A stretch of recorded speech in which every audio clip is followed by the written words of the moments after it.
കേരളത്തിൻ്റെ രാഷ്ട്രീയമാണ് ഇപ്പോൾ ഏതാണ്ട് പുകഞ്ഞുകൊണ്ടിരിക്കുന്ന സാഹചര്യത്തിലാണ്. വെറുമൊരു തെരഞ്ഞെടുപ്പ് എന്നതിലെല്ലാം ഉപരി വരാനിരിക്കുന്ന നിയമസഭാ അംഗം കേരളത്തിൻ്റെ തന്നെ ചരിത്രം തിരുത്തിക്കുറിക്കുമെന്ന ഭീതിയിലാണ് മുന്നണികളെല്ലാം തന്നെ. പ്രത്യേകിച്ച് അനന്തപുരിയുടെ ഹൃദയമായ വട്ടിയൂർക്കാവ് മണ്ഡലത്തിൽ ഇപ്പോൾ സംഭവിക്കുന്നത് സമാനതകളില്ലാത്ത രാഷ്ട്രീയ നീക്കങ്ങളൊക്കെയാണ്.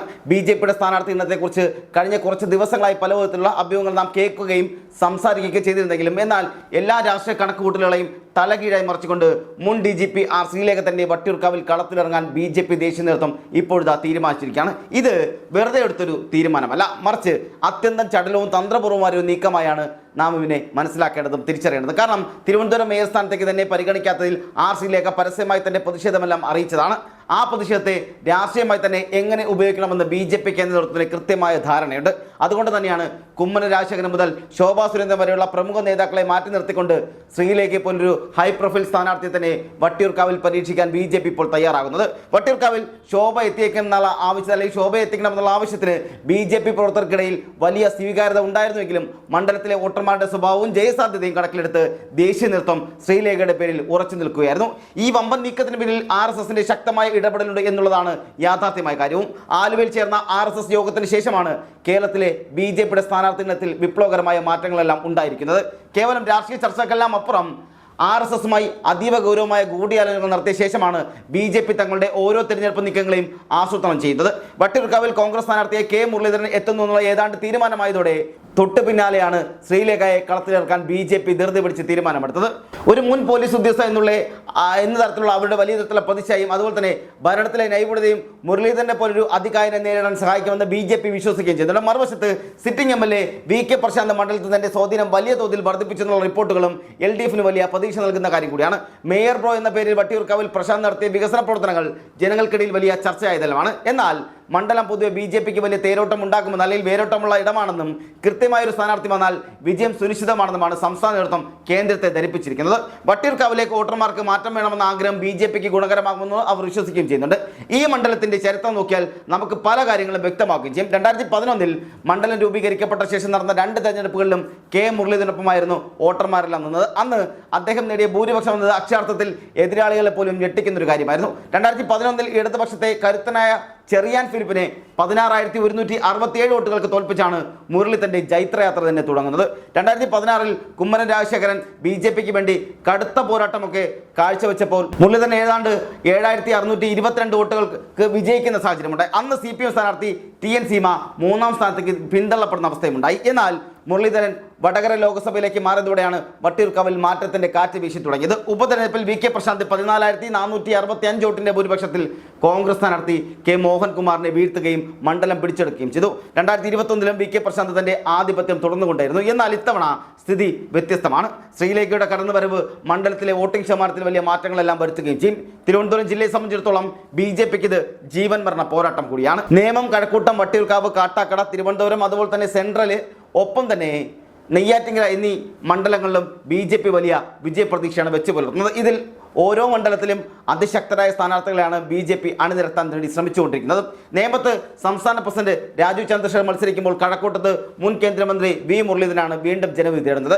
മഞ്ചേശ്വരത്ത് K സുധാകരനും കാട്ടാക്കടയിൽ PK കൃഷ്ണദാസും എത്തുന്നതോടെ കേരള രാഷ്ട്രീയത്തിലെ BJPയുടെ വമ്പൻ നിര തന്നെ അണിനിരക്കുകയും ചെയ്യും. ഇതിൽ ശ്രദ്ധേയമായ കാര്യം പാലായിൽ BJPക്ക് വേണ്ടി ഷോൺ ജോർജും തിരുവല്ലയിൽ അനൂപ് ആന്റണിയും മത്സരിക്കുമെന്നതും സംസ്ഥാന നേതൃത്വം ഏതാണ്ട് ഉറപ്പിച്ചു കഴിഞ്ഞു എന്നുള്ളതാണ്. ഇനി ദേശീയ നേതൃത്വത്തിന്റെ ഔദ്യോഗിക പ്രഖ്യാപനം മാത്രമാണ് ഇനി വരാനുള്ളത്. തിരുവനന്തപുരം സെൻട്രൽ മണ്ഡലങ്ങളിൽ കരമന ജയൻ, ചെങ്കൽ രാജശേഖരൻ നായർ എന്നിവരടങ്ങുന്ന അവരുടെ പേരുകളാണ് ഇപ്പോൾ സജീവമായി കേൾക്കുന്നത്. ഇനി ചെങ്കൽ രാജശേഖരൻ നായർക്ക് നറുക്കു വീഴാനുള്ള സാധ്യതകളും കൂടുതലാണ്. അദ്ദേഹം ദീർഘകാലമായി BJPയുമായി ചേർന്ന് പ്രവർത്തിക്കുന്ന വ്യക്തി കൂടിയാണ്. അതുകൊണ്ട് തന്നെ ചെങ്ങന്നൂരിൽ സന്ദീപ് വചസ്പതിയും ആറന്മുളയിൽ കുമ്മനം രാജശേഖരനും മത്സരിക്കുകയും ചെയ്യും. ശോഭാ സുരേന്ദ്രന്റെ കായംകുളത്തോ പാലക്കാട്ടോ മത്സരിപ്പിക്കാനുള്ള സാധ്യതകളും ഏറി വരികയാണ്. ഏതാണ്ട് ധാരണയുമായിട്ടുണ്ട്. ശോഭാ സുരേന്ദ്രൻ എവിടെ മത്സരിച്ചാലും തന്റെ വോട്ട് വിഹിതം ഗണ്യമായി ഉയർത്തുന്ന കാഴ്ച കേരളം കാണാറുള്ളതാണ്. അത്രമാത്രം വലിയ ക്രൗഡ് പുള്ളറാണ് ശോഭാ സുരേന്ദ്രൻ എന്ന് പറയുന്നത്. എറണാകുളം ജില്ലയിൽ ഇത്തവണ NDA വലിയ പ്രതീക്ഷയിൽ തന്നെയാണ്. ജില്ലയിലെ ഭൂരിപക്ഷം സീറ്റുകളും 2020 വിട്ടുകൊടുത്ത് തൃപ്പൂണിത്തുറയിലും ആറന്മുളയിലും BJP നേരിട്ട് മത്സരിക്കാനും തീരുമാനിച്ചിട്ടുണ്ട്. 2020 നേതാവ് സാബു ജേക്കബ് മത്സരിക്കണമെന്ന അണികളുടെ ആവശ്യം ശക്തമാണെങ്കിലും അദ്ദേഹം ദേശീയ നേതൃത്വത്തിന്റെ തീരുമാനത്തിനെ കാത്തിരിക്കുകയാണ്. മറ്റൊന്ന്, കഴിഞ്ഞ ദിവസമാണ് 2020ലേക്ക് അഖിൽ മാരാറിന്റെ വരവുണ്ടാകുന്നത്. ആ വരവും ഏതാണ്ട് വലിയ തരത്തിൽ ആഘോഷിക്കപ്പെടുന്നുണ്ട്. കാരണം ഇവിടെ അഖിൽ മാരാർ വലിയ തരത്തിൽ പ്രസംഗിക്കുകയും ഈ ഫേസ്ബുക്കിലൊക്കെ വലിയ തരത്തിലുള്ള നിഗൂഢങ്ങൾ എഴുതുകയും ചെയ്യുന്ന അല്ലെങ്കിൽ വലിയ തരത്തിലുള്ള പ്രബന്ധങ്ങളൊക്കെ എഴുതി കൊടുക്കുന്ന ഒരാളാണ്. കൂടാതെ അദ്ദേഹം BJP-യിലേക്ക് പോകുന്നതിന് മുന്നേ തന്നെ കോൺഗ്രസിലേക്ക് വരുന്നു എന്നുള്ള അഭ്യൂഹങ്ങൾ ഉണ്ടായിരുന്നു. കോൺഗ്രസിൽ സീറ്റ് നൽകിയില്ല, അതുകൊണ്ടാണ് BJP-യിലേക്ക് നേരിട്ട് പോകാതെ പകരം 2020 വഴി NDA-യിലൂടെ എത്തുകയും അങ്ങനെ സ്ഥാനാർത്ഥിയാകാനുള്ള രീതിയിലാണ് അഖിൽ മാരാർ മുന്നോട്ട് പോകുന്നുള്ള ചർച്ചകളും ഉണ്ടാകുന്നുണ്ട്. ഇവിടെ അഖിൽ മാരാരുടെ വാർത്താ സമ്മേളനം തന്നെ വലിയ ആഘോഷിക്കപ്പെട്ടതാണ്. എല്ലാ ചാനലുകളും വലിയ ബ്രേക്കിംഗ് അടക്കമായി കൊടുത്തതുമാണ്. കാരണം അഖിൽ മാരാർ ഒരു ക്രൗഡ് പുള്ളറാണെന്ന് NDA വിശ്വസിക്കുന്നുണ്ട്. അതുപോലെ തന്നെ അഖിൽ മാരാർക്ക് നല്ല സ്വാധീനമുണ്ടെന്ന് BJP വിശ്വസിക്കുന്നുണ്ട്. അതുകൊണ്ടാണ് 2020-യിലൂടെ അഖിൽ മാരാർ ഇപ്പോഴത്തെ NDA-യിലേക്ക് വന്നിരിക്കുന്നത്. 2020-യുടെ കടന്നുവരവ് ജില്ലയിൽ BJP-ക്ക് വലിയ അനുകൂല സാഹചര്യമാണ് സൃഷ്ടിച്ചിരിക്കുന്നത്. ഇതിനിടയിൽ 55 മണ്ഡലങ്ങൾ കേന്ദ്രീകരിച്ച് അതിശക്തമായ പ്രദർശനങ്ങൾ അല്ലെങ്കിൽ പ്രവർത്തനങ്ങളിലേക്കാണ് കടക്കാനാണ് RSS നിർദ്ദേശം നൽകി കഴിഞ്ഞിരിക്കുന്നത്. വട്ടിയൂർക്കാവ് തിരിച്ചു പിടിക്കണമെങ്കിൽ K മുരളീധരനെ തന്നെ കളത്തിലിറക്കണം എന്നത് കോൺഗ്രസിനെ സംബന്ധിച്ച് അനിവാര്യമായ കാര്യം കൂടിയാണ്. ആദ്യം മുരളീധരന്റെ പേര് പല മണ്ഡലങ്ങളിലേക്കും കേട്ടിരുന്നുവെങ്കിലും വട്ടിയൂർക്കാവ് അല്ലെങ്കിൽ താൻ മത്സരരംഗത്തേക്ക് ഇല്ല എന്ന കടുത്ത നിലപാടാണ് അദ്ദേഹം സ്വീകരിച്ചിരിക്കുന്നത്. മുരളീധരന്റെ ഈ വാശിക്ക് മുന്നിൽ ഹൈക്കമാൻഡും KPCC-യും വഴങ്ങിയിരിക്കുക കൂടിയാണ്. 2019-ൽ വടകര പാർലമെന്റ് മണ്ഡലം പിടിച്ചെടുക്കാൻ പോയപ്പോൾ മുരളീധരന് വിട്ടുകൊടുക്കേണ്ടി വന്ന മണ്ഡലമാണ് വട്ടിയൂർക്കാവ് എന്നത്. അത് തിരിച്ചു പിടിച്ചില്ലെങ്കിൽ തലസ്ഥാന നഗരിയിൽ കോൺഗ്രസിന് വലിയ തിരിച്ചടി ഉണ്ടാകുമെന്ന് എല്ലാവർക്കും അറിയുന്ന കാര്യമാണ്. നായർ സമുദായത്തിന് വലിയ പ്രാമുഖ്യമുള്ള മണ്ഡലം കൂടിയാണ് വട്ടിയൂർക്കാവ്. K കരുണാകരന് വലിയ സ്വാധീനമുണ്ടായിരുന്ന ഈ മണ്ണിൽ ഹിന്ദു വോട്ടർമാരുടെ ഏകീകരണം നിർണായകം കൂടിയാണ്. ആ സീലേക്ക് കൂടി മത്സരരംഗത്തെത്തുന്നതോടെ വോട്ടുകൾ എങ്ങോട്ട് മറിയുമെന്നത് രാഷ്ട്രീയ നിരീക്ഷകർക്ക് പോലും പ്രവചിക്കാൻ കഴിയാത്ത രീതിയിലേക്ക് പോവുകയാണ്. ഇപ്പോഴത്തെ കഴിഞ്ഞ 7 വർഷം മണ്ഡലത്തിൽ വലിയ വികസനം എത്തിച്ചെന്നാണ് VK പ്രശാന്തിന്റെ അവകാശവാദം. എന്നാൽ എതിരാളിയായി K മുരളീധരൻ എത്തിയാൽ മത്സരം കടക്കുമെന്ന് VK പ്രശാന്തും കണക്ക് കൂട്ടുന്നുമുണ്ട്. കോൺഗ്രസിനെ സംബന്ധിച്ചിടത്തോളം വട്ടിയൂർക്കാവ് നിലനിർത്തുക എന്നുള്ളത് അഭിമാനത്തിന്റെ പ്രശ്നമാണ്. മറുവശത്ത് K മുരളീധരന്റെ പരിചയസമ്പത്തും അതുപോലെ ജനപിന്തുണയും അതിനൊപ്പം തന്നെ VK പ്രശാന്തിന്റെ വികസന നായക പരിവേഷവുമെല്ലാം ഇതിനെയെല്ലാം വെല്ലുവിളിച്ചുകൊണ്ട് BJP-യുടെ തുറപ്പുചീട്ടായി ആ ശ്രീലേക്ക് കൂടി രംഗത്ത് വരുമ്പോൾ മത്സരം ഏതാണ്ട് ത്രികോണ രീതിയിലേക്ക് മാറുമെന്ന കാര്യത്തിൽ യാതൊരു തർക്കവും വേണ്ട. മറ്റൊന്ന്, തിരുവനന്തപുരം ജില്ലയിൽ BJP ലക്ഷ്യമിടുന്നത് വലിയൊരു രാഷ്ട്രീയ മാറ്റത്തിന് കൂടിയാണ്. കേവലം 1-2 സീറ്റുകളിലൊന്നും ഒതുങ്ങാതെ നഗരസഭയിലെ സ്വാധീനം നിയമസഭയിലും പ്രതിഫലിപ്പിക്കാനാണ് അവർ ശ്രമിച്ചുകൊണ്ടിരിക്കുന്നത്. കരമന ജയനും ചെങ്കൽ രാജശേഖരനും തിരുവനന്തപുരം സെൻട്രലിൽ കളത്തിറങ്ങുന്നതോടെ വോട്ട് വിഹിതം വർദ്ധിപ്പിക്കുമെന്ന് തന്നെയാണ് ഏതാണ്ട് ഉറപ്പിച്ചിരിക്കുന്നത്. ശോഭാ സുരേന്ദ്രന്റെ കാര്യത്തിൽ പാർട്ടി എടുക്കുന്ന തീരുമാനം പല ജില്ലകളിലെയും ഫലത്തെ ബാധിക്കുകയും ചെയ്യും. അവർ പാലക്കാട് മത്സരിക്കുകയാണെങ്കിൽ അത് BJP-ക്ക് വലിയ വിജയസാധ്യത തുറന്നു നൽകുകയും ചെയ്യും. കാസർഗോഡ് മണ്ഡലത്തിൽ ML അശ്വനിയും ആറ്റിങ്ങലിൽ P സുധീറും സജീവമായി രംഗത്തുമുണ്ട്. തൃശ്ശൂരിൽ MD രമേശിനെയാണ് നിശ്ചയിച്ചിരിക്കുന്നതെങ്കിലും അവസാന നിമിഷം അപ്രതീക്ഷിത സ്ഥാനാർത്ഥികൾ വരാനുള്ള സാധ്യതയും തള്ളിക്കളയാൻ കഴിയില്ല.